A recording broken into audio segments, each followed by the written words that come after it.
O Allah, Ti je Zoti im, askush nuk meriton të adhurohet përveç Teje.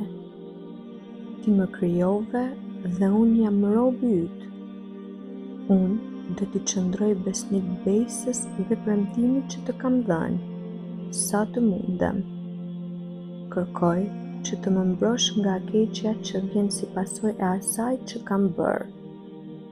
Dhe jam mirënjohës për të gjitha mirësitë që më ke bërë dhe i pranoj gjunahet e mia, prandaj më fal, sepse në të vërtetë gjunahet nuk i fal askush tjetër përveç Teje.